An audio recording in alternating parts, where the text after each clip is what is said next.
મિત્રો, હું તમારો મિત્ર બોરીસાગર જતીન સાવરકુંડલા શાશ્વત સ્કૂલ ઓફ સાયન્સ પરિવાર વતી યુટ્યુબ ચેનલ ઉપર આપનું હાર્દિક સ્વાગત કરું છું. આપણે ધોરણ 5 ની અંદર ચેપ્ટર નંબર 1 રાષ્ટ્રીય ફળ કેરી વિશે જે છે આગળના લેક્ચરની અંદર ઘણી બધી માહિતી મેળવી. તો આ લેક્ચરની અંદર આપણે જે છે તમને બોર્ડ ઉપર દેખાતું છે તે પ્રમાણે એક કોષ્ટક આપ્યું છે. એ કોષ્ટકની અંદર તમને માહિતી આપેલી છે અને એ માહિતીના આધારે જે છે આપણે પ્રશ્નોના જે છે એ જવાબ આપવાના છે. તો પ્રશ્ન પહેલા વાંચીએ. નીચે આપેલી કોષ્ટકની વિગતના આધારે પ્રશ્નોના જવાબ લખો. તો આપને જે છે માહિતી કોષ્ટકની અંદર આપી દીધી છે. પહેલા જે છે વાહનના પ્રકાર જે તમને આપી દીધા છે. એક ફેરામાં કેરીનું થતું વહન આપી દીધું છે. વાહનની ઝડપ એટલે ઝડપ પ્રતિ કલાકે તમને જે છે આપવામાં આવી છે. તો આની અંદર જે છે આપણે પ્રશ્નો જોવાના છે અને એના આધારે જે છે આ માહિતી તમને આપેલી છે એ પ્રશ્નોના જવાબ આ માહિતીના આધારે દેવાના છે. તો પહેલો પ્રશ્ન આપણે વાંચીએ. બળદગાડું 3 ફેરામાં કેટલી કેરી લાવશે? હવે પહેલા પ્રથમ જે છે બળદગાડું જે છે એ વાહનના પ્રકારની અંદર આપણે જોવાનું કે બળદગાડું જે છે એક ફેરામાં કેરીનું થતું હોય એટલે બળદગાડું જે છે એ 200 કિગ્રા કેરી જે છે એ લાવશે. તો આપણે કોષ્ટકમાં માહિતી આપી દીધી છે. તે જ પ્રમાણે તો અહીંયા પ્રશ્ન આપને પૂછો છે બળદગાડું 3 ફેરામાં. અહીંયા ખાસ યાદ રાખજો તમને શબ્દોમાં આપ્યું છે આપણે ત્રિરાશી ગોઠવી ત્યારે અંકની અંદર લખવાનું છે. તો બળદગાડું 3 ફેરામાં કેટલી કેરી લાવશે? તો પહેલા પ્રથમ અહીંયા આપણે ત્રિરાશી ગોઠવીએ. એક ફેરામાં બળદગાડું બરાબર 200 કિગ્રા. હવે એક ફેરો જે છે એ મારે બળદગાડું તો એ 200 કિગ્રા કેરી જે છે એ લાવશે. તો આપને જે છે એ 3 ફેરાનું કીધું છે તો આને આપણે જે છે 3 લખશું. 3 ફેરામાં બળદગાડું બરાબર કેટલી કેરી લાવશે? તો આ તમને સરસ રીતે જે છે ત્રિરાશી ગોઠવતા આવડે છે. તો ત્રિરાશી આપણે જે છે એ ગોઠવી નાખી છે. હવે જે છે ત્રિરાશીની અંદર તમને ખબર છે કે ભાઈ ક્રોસ ગુણાકાર તમે કરો. ક્રોસ ગુણાકાર જ્યારે તમે કરતા હોય ત્યારે અંક સામે અંક આવે તો એ અંશની અંદર આવે અને જે પણ એકલો અંક રહે એની સામે જે છે પ્રશ્ન ચિહ્ન આવે તો એ છેદની અંદર રહે. તો અહીંયા આપણે ખાલી આમ ક્રોસ કરીએ તો એકની સામે પ્રશ્ન ચિહ્ન આવે છે એટલે આપને ખબર પડી જાય કે છેદની અંદર 1 આવશે અને બાકી બધું ઉપર આવશે. તો અહીંયા ગોઠવણી કરીએ કે 3 ગુણ્યા 200 છેદમાં 1 બરાબર. હવે જે છે ત્રિરાશીની અંદર આપણે શીખાતા તે પ્રમાણે એક જે છે એ ગણતરીમાં લેવાનો નથી. તો હવે 200 ગુણ્યા 3 200 ગુણ્યા 3 200 ની 3 નોટ હોય આપણે સામાન્ય ગણતરી કરીએ તો 200 ની 3 નોટ હોય તો 600 રૂપિયા થાય. તો આનો ગુણાકાર કરવાનો નો બેસે. આપણે જે છે એ સીધી ખબર પડી જાય કે 200 ની 3 નોટ હોય એટલે 200 તેરી કેટલા થાય? 600 કિગ્રા જે છે ઈ કેરી લાવે. હવે આપણે ફરીથી પ્રશ્ન જોઈએ. બળદગાડું 3 ફેરામાં કેટલી કેરી લાવશે? તો યાદ રાખવાનું કે એક ફેરામાં જે છે 200 કિગ્રા કેરી લાવતી હોય બળદગાડું તો જે છે ઈ આપણે 3 ફેરામાં 600 કિગ્રા કેરી જે છે ઈ બળદગાડું લાવી શકે.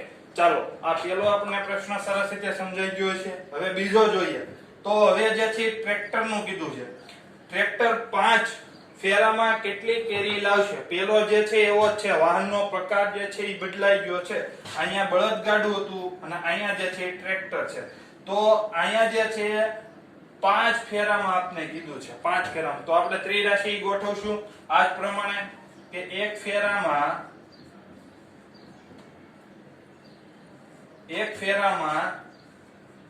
ટ્રેક્ટર બરાબર. અહીંયા જોવાનું ટ્રેક્ટર જે છે આપણે અહીંયા આપી દીધું છે. તો એક ફેરામાં 1000 કિગ્રા કેરી જે છે એ લાવે છે કે ભાઈ જે તે સ્થળે જે છે જાય છે ને 1000 કિગ્રા એટલે 1 ટન. 1000 કિગ્રા એટલે 1 ટન. આ પણ પ્રશ્ન તમારે યાદ રાખવાનો છે કે ભાઈ ટ્રેક્ટર જાય છે ત્યાંથી 1000 કિગ્રા કેરી લાવે છે. એવા 5 ફેરા મારવાનો હોય તો તમને એમનેમ આઈડિયા આવી જાય કે ભાઈ 5 ફેરા મારે તો 5000 કિગ્રા જે છે એ કેરી લાવશે. પણ ઈ જે છે આપણે મગજમાં વિચાર્યું પણ અહીંયા જે છે આપણે ત્રિરાશી પ્રમાણે ગોઠવી તેનો જવાબ વ્યવસ્થિત લાવવાનો છે તો એક ફેરામાં ટ્રેક્ટર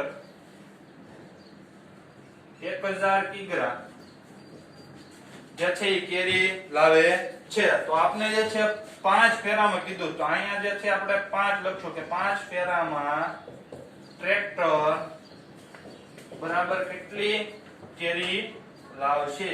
તો હવે જે છે આપણે ક્રોસ ગુણાકાર કરી. ક્રોસ ગુણાકારની અંદર જે ઉપર આપણે કીધું તે પ્રમાણે કે સામે સામે અંક આવશે એનો ગુણાકાર થાય અને પ્રશ્ન સામે જે પણ અંક આવશે તે છેદની અંદર જાય. તો અહીંયા જે છે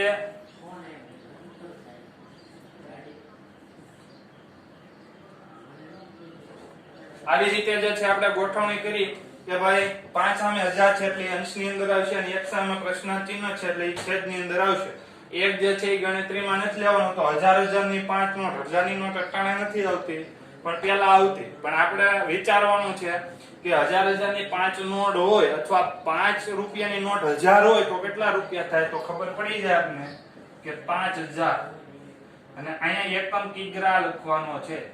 કિગ્રા એકમ લખવાનો છે. તો આપણે કહી શકીએ કે ટ્રેક્ટર જે છે ઈ એક ફેરામાં 1000 કિગ્રા કેરી જો લાવી શકે તો 5 ફેરાની અંદર 5000 કિગ્રા કેરી લાવી શકે. તો આ બીજો પ્રશ્ન પણ તમને સરસ રીતે સમજાઈ ગયો છે. હવે ત્રીજો પ્રશ્ન જોઈએ.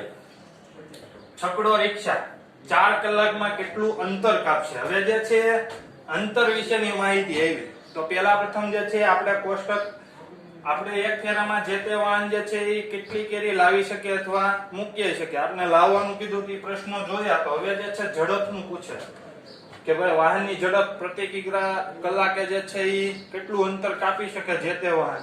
તો અહીંયા આપણે છકડો રિક્ષા તમને કીધી છે. છકડો રિક્ષા તો છકડો રિક્ષા આપણે જોઈએ તો છકડો રિક્ષા જે છે એ 1 કલાકમાં 15 કિમી નું અંતર જે છે એ કાપી શકે. તો આપણે અહીંયા ત્રિરાશિ પેલા મૂકીએ પછી 4 કલાકમાં કેટલું કાપે ઈ આપણે જોવાનું. તો અહીંયા જે છે આપણે લખીએ 1 કલાકમાં છકડો રિક્ષા બરાબર 15 કિમી. 1 કલાકમાં છકડો રિક્ષા બરાબર 15 કિમી જે છે એ અંતર કાપી શકે. તો આપને જે છે 4 કલાકનું કીધું તો 4 કલાકમાં છકડો રિક્ષા બરાબર કેટલું અંતર કાપી શકશે. તો આપણે જે છે ક્રોસ ગુણાકાર કરીએ તો અહીંયા જોઈએ આપણે ક્રોસ ગુણાકારની અંદર 4 ગુણ્યા 15 છેદમાં 1. આ તમને સરસ રીતે જે છે સમજાઈ ગયું હશે કે ભાઈ 4 ગુણ્યા 15 કઈ રીતે આવ્યા. ક્રોસ ગુણાકાર આપણે કરવાનો છે. ત્રિરાશિ આપણે ગોઠવી. હવે ક્રોસ ગુણાકાર કરીએ તો 4 ગુણ્યા 15 એ અંશની અંદર આવશે અને છેદમાં જે છે એક સામે પ્રશ્ન ચિહ્ન છે એટલે એક જે છે એ છેદની અંદર આવશે. તો હવે જે છે આપણે એક ગણતરીમાં નથી લેવાનું. તો હવે જે છે આપણે ઉપરનો ગુણાકાર કરી શકો કે 15 ગુણ્યા 4 15 નો ઘડિયો સરસ રીતે તમને આવડતો હશે. 15 ચોકું કેટલા થાય કે ભાઈ 60 થાય. તો અહીંયા જે છે આપણે 60 કિમી આ આપણો જે છે જવાબ છો. તો આપણે કહી શકીએ છકડો રિક્ષા 1 કલાકની અંદર 15 કિમી નું અંતર જો કાપતો હોય તો 4 કલાકની અંદર 60 કિમી નું અંતર કાપી શકે. તો આ પણ તમને સરસ રીતે જે છે ફાવી ગયો છે. ત્રીજો છે એવો ચોથો છે તો ઈ આપણે જોઈએ. ટ્રક 2 કલાકમાં કેટલું અંતર કાપશે. ટ્રક જે છે 2 કલાકની અંદર કેટલું કાપે તો 1 કલાકનું પહેલા આપણે જોઈએ. તો ટ્રક 1 કલાકમાં 45 કિમી નું અંતર કાપે છે. તો આપણે ત્રિરાશિ ગોઠવીએ. 1 કલાકમાં ટ્રક બરાબર 45 કિમી નું અંતર કાપે છે. 1 કલાકમાં ટ્રક બરાબર 45 કિમી નું અંતર કાપે છે. તો આપને 2 કલાકનું કીધું છે તો અહીંયા 2 કલાકમાં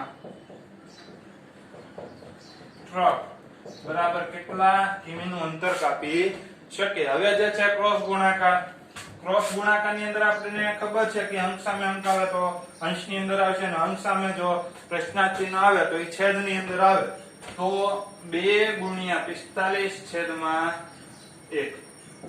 તો 45 ગુણ્યા 2 45 દુ કેટલા થાય કે ભાઈ 90 થાય. અથવા સામાન્ય ગુણાકાર તમારે કરી લેવાનો. તો 45 ગુણ્યા 2 45 દુ 90.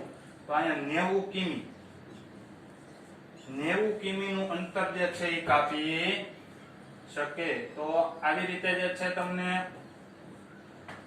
ચોથો પ્રશ્ન પણ આપણે જોયો કે ભાઈ 1 કલાકની અંદર જે છે ટ્રક 45 કિમી નું અંતર કાપે તો 2 કલાકની અંદર તમને ખબર પડી જાય કે 45 વત્તા 45 એટલે 2 કલાક થઈ જાય 90. એવી રીતે પણ તમે કરી શકો. બીજી વસ્તુ આમાં એ યાદ રાખવાની છે આપણે કે ભાઈ ગુણાકાર જે છે પુનરાવર્તિત સરવાળો છે અને ભાગાકાર જે છે પુનરાવર્તિત બાદબાકી છે. તો આપણે તમને ન આવડે તો ગુણાકાર જે છે એ જોવાનો, નિરાતે ગુણાકાર જે છે એ જોવાનો. તો આ આપણે ચોથો પ્રશ્ન જોયો. એવી રીતે પાંચમો પ્રશ્ન જોઈએ. તો આ થોડોક ડિફરન્સ તમને લાગશે પણ છે સેલો. ધ્યાન આપવાનું એટલે તમને દાખલા જે છે વ્યવસ્થિત આવડી જ જશે. ચાલો હવે પાંચમો પ્રશ્ન જોઈએ આપણે. બળદગાડું 70 કિમી અંતર કાપવા કેટલો સમય લેશે? તો પહેલા પ્રથમ જે છે આપણે અહીંયા જોવાનું કે બળદગાડાને 70 કિમી નું અંતર કાપવું છે પણ 1 કલાકમાં એ કેટલું અંતર કાપે એ આપણે ખબર હોવું જોઈએ. તો આપણે જોઈએ કે બળદગાડું જે છે 1 કલાકમાં 5 કિમી નું અંતર કાપી શકે. તો અહીંયા આપણે લખશું 1 કલાકમાં બળદગાડું બરાબર 5 કિમી નું અંતર કાપે. 1 કલાકમાં બળદગાડું બરાબર 5 કિમી નું અંતર કાપે છે. તો આપણે કેટલું અંતર કાપવાનું છે? 70 કિમી. 70 કિમી. અને અહીંયા આપણે પ્રશ્ન ચિહ્ન મૂકશું. હવે તમને પ્રશ્ન થાય કે સાહેબ આપણે તો દર વખતે જે છે ઓલી સાઈડ જ પ્રશ્ન ચિહ્ન મૂકીએ છે તો આ વખતે કેમ આ સાઈડ મૂક્યું? તો આપણે પેલા ખાસ એક મગજમાં જે છે યાદ રાખી લેવાનું, જ્યારે એકમો સરખા આપ્યો હોય ત્યારે એ બે બાજુમાં જ આવશે આવી રીતે ઉપર નીચે. તો અહીંયા 5 કિમી આપ્યું તો 70 કિમી જે છે એ નીચે આવશે. તો આ એક ખાસ યાદ રાખવાનું. જે પણ આપણે ગોતવાનું કે ત્યાં પ્રશ્ન ચિહ્ન આવશે. જો અહીંયા 1 કલાક લખ્યું છે, કલાક એટલે અહીંયા આપણી પાસે સમય માંગ્યો સમય. તો અહીંયા 1 કલાક લખ્યું એટલે નીચે જે છે પ્રશ્ન ચિહ્ન આવશે. એટલે અહીંયા ખાસ યાદ રાખવાનું કે જ્યારે તમને બે વસ્તુ આપી હોય તો એ ઉપર નીચે આવશે અને જ્યારે એક વસ્તુ આપી હોય નીચે જે છે પ્રશ્ન ચિહ્ન આવશે. તો આપણે પાસે સમય માંગ્યો એટલે અહીંયા 1 કલાક મેં લખ્યું તો એની નીચે જે છે અમે પ્રશ્ન ચિહ્ન મૂક્યો. પછી આનું જેમ તમે કરો છો એમ ક્રોસ ગુણાકાર. પણ અહીંયા જે છે આપણે એક ખાસ વસ્તુ એ યાદ રાખવાની છે કે અંક સામે અંક આવી આપણે અંશની અંદર મૂકશું. તો અહીંયા 1 સામે 70 આવે. જો આમ ક્રોસ તમે જોવો તો 1 સામે 70 એટલે આવી રીતે ગોઠવણી થાય 1 ગુણ્યા 70 છેદમાં. હવે જો 5 ની સામે જે છે પ્રશ્ન ચિહ્ન એટલે 5 ક્યાં જાય? છેદની અંદર જશે. તો અહીંયા જે છે આપણે 5 લખશું. હવે જે છે 1 જે છે આપણે ગણતરીમાં લેતા નથી. 1 ને આપણે ગણતરીમાં લેવાનો છે નહીં. તો 1 કાઢી નાખો તો 70 ભાગ્યા 5. તો આપણે સરસ રીતે તમને ભાગાકાર આવડે કે ભાઈ 70 જે છે કયા ઘડિયામાં આવે છે. તો આપણે જે છે ભાગાકાર જે છે સામાન્ય તમને આવડવો જોઈએ કે ભાઈ 70 કે ભાઈ તમને 1 થી 20 ઘડિયા જો સરસ મજાના આવડતા હોય તો તમને તરત ખબર પડી જાય કે ભાઈ 14 પંચા 70. તો જે છે આનો ભાગાકાર જે છે 14 વડે ભાગ આવશે એટલે 14 પંચા 70 14 કલાક જે છે ઈ સમય લેશે. તો આપણે કહી શકીએ કે ભાઈ બળદગાડું જે છે એને 70 કિમી નું અંતર જો કાપવું હોય તો એને જે છે 14 કલાક જેટલો સમય લાગે. કારણ કે 1 કલાકની અંદર જે છે 5 કિમી નું અંતર કાપે તો એને 70 કિમી નું અંતર કાપવા માટે 14 કલાક જેટલો સમય લાગે. હવે છેલ્લો પ્રશ્ન આપણે જોઈએ. ટ્રેક્ટર 100 કિમી અંતર કાપવા કેટલો સમય લેશે? તો પાંચમાની ઘોડે તમારો છઠ્ઠો પ્રશ્ન છે. તો ટ્રેક્ટર જે છે 1 કલાકમાં પેલું કેટલું કાપે એ ખાસ ટ્રેક્ટર કે ભાઈ ટ્રેક્ટર જે છે 1 કલાકમાં 25 કિમી નું અંતર કાપે છે. તો અહીં આપણે જોઈએ 1 કલાકમાં ટ્રેક્ટર બરાબર 25 કિમી નું અંતર કાપે. 25 કિમી નું અંતર કાપે. તો આપણે કેટલા કિમી નું અંતર કાપવાનું કીધું છે? 100 કિમી. તો અહીંયા જે છે આપણે 100 કિમી લખશું અને અહીંયા લખશું પ્રશ્ન ચિહ્ન.